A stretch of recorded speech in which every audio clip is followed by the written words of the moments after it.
Hey good people, how's it going? Welcome to Trapped in the South. Today's video, we are going to have a chat about parenting. That's what we're gonna call this. A chat about, I don't have a jingle for this, but I feel like something should pop up on the screen in like really cool font that says a chat about parenting. I'm gonna see if I can make that happen. So today, as I'm recording this is a Sunday. And the weekends are the hardest days around our house.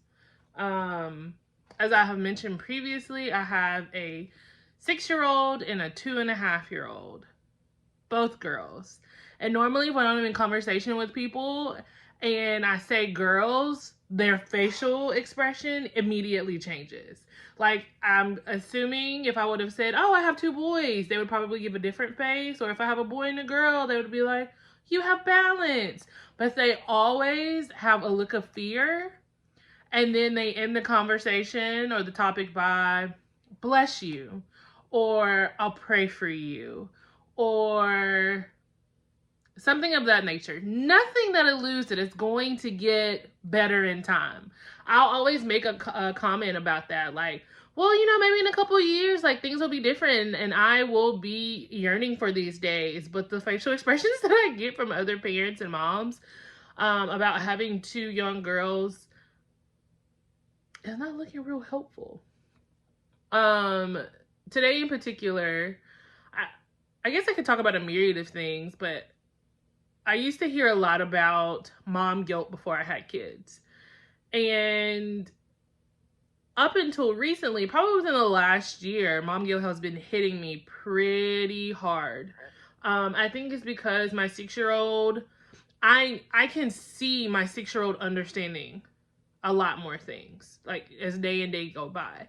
I see the disappointment she has when she gets punished and she doesn't get to do the things that she loves. It's no more of just a tantrum or her crying. It's the visual look of disappointment in her eyes that hurts my soul. Or with my 2.5-year-old, just, you know, some nights she is not the most affectionate. I hear that she gets that from me. But some nights she doesn't want to give me a hug goodnight. And I don't know if that's because she is being her and she wants you to respect her space, or she is upset about something that I told her that she could not do earlier in the day. And I find myself late at night when I am talking to God about, you know, my day. I find myself the reoccurring thought of, God, please allow these moments of parenting where I may lose my cool or where I may get really upset not be included in their highlight of life when they think about their childhood as they get older. And then I have the thought the next day, well, if I am pleading with God not to have this day not be in their highlight, where is my self-control the next day or 10 days from now when I get upset because the playroom is nasty or they decided to put a fort in their bedroom instead of their playroom, even after being told multiple times? It's like, why don't I have that self-control? Why can't I be a better parent? Or why, for instance, right now they're outside playing with their Graham. We are very blessed, very lucky to have Graham live with us. And she does so much for these kids, so much for us.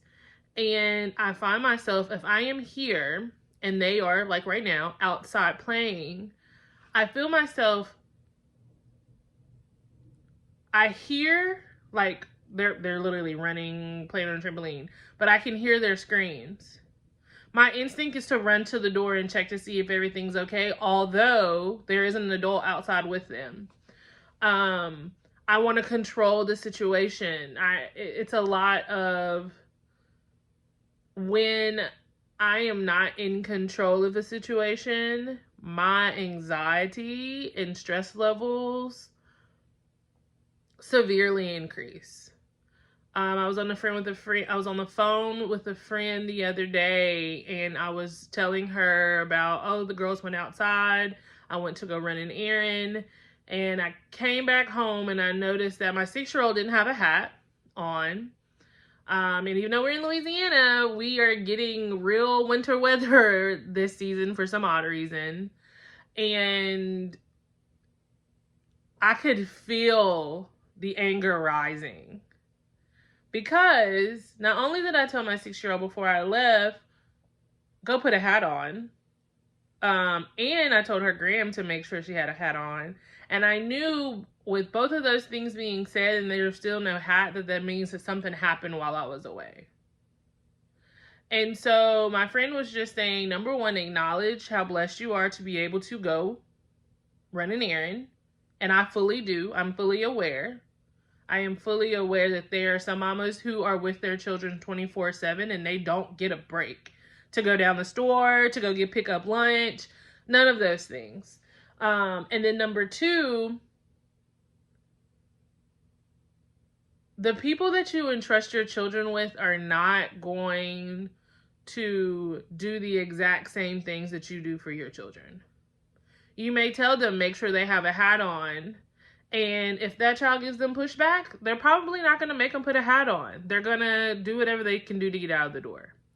Or if you tell them to go put on play clothes, Alisa, they might not know what's play clothes and what's school clothes.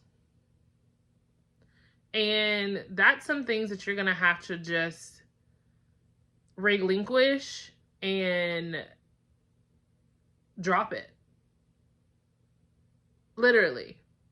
You cannot expect you from other people.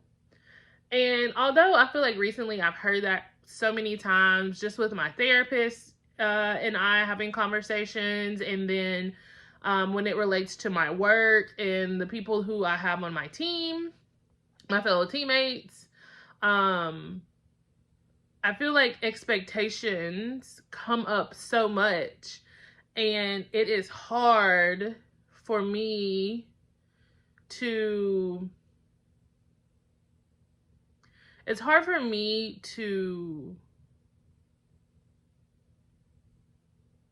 don't want to say put myself in someone else's shoes, because I am a very empathetic person. I feel like I think about other people quite a bit and their feelings in different situations. But for some reason, when it comes to my kids, it's different. It's a different conversation. I feel like I'm their mom. I know what's best for them. My only wish for them is for them to be great community members and friends and family members. Like, I want for them to be good people. I want them to walk in God's light.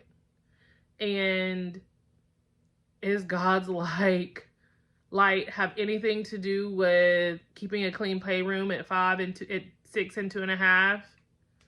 Probably not. Am I harping on wrong things at this period of their time, at this period of their life, just because it's so important to myself? Most likely. And so just having to check myself throughout the day and get that perspective and support from people that I respect and love, and leaning on God so that I can make the necessary changes for them to be those people and to have that future. I think parenting is so hard. Yes, it's so rewarding, but it's so hard. And I feel a lot of times that your childhood trauma comes up once you start raising your children. Like, if you were lucky enough to skim by some things in your young adult, your teenage, your young adult, and adult life, lucky you, right?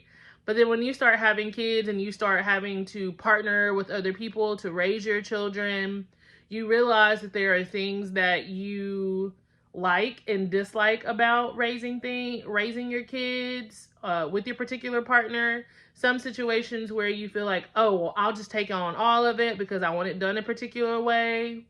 And then when you finally hit the wall, you realize you can't do it on your own. And you're frustrated with yourself that you can't provide this parenting that you are wishing for your children.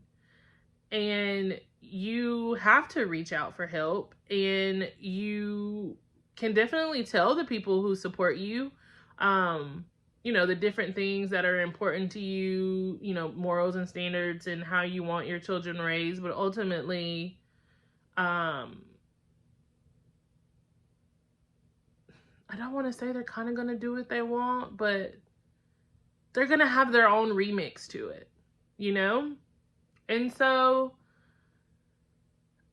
letting go of this perfect idea of what you want or how you want to raise your kids. That's what I'm trying to let go of. Because if I let go of this image of this perfection, that anger that I feel rising should decrease, because I have put myself in a position to understand that my kids are kids. The people who I have around them have the very best intentions for them.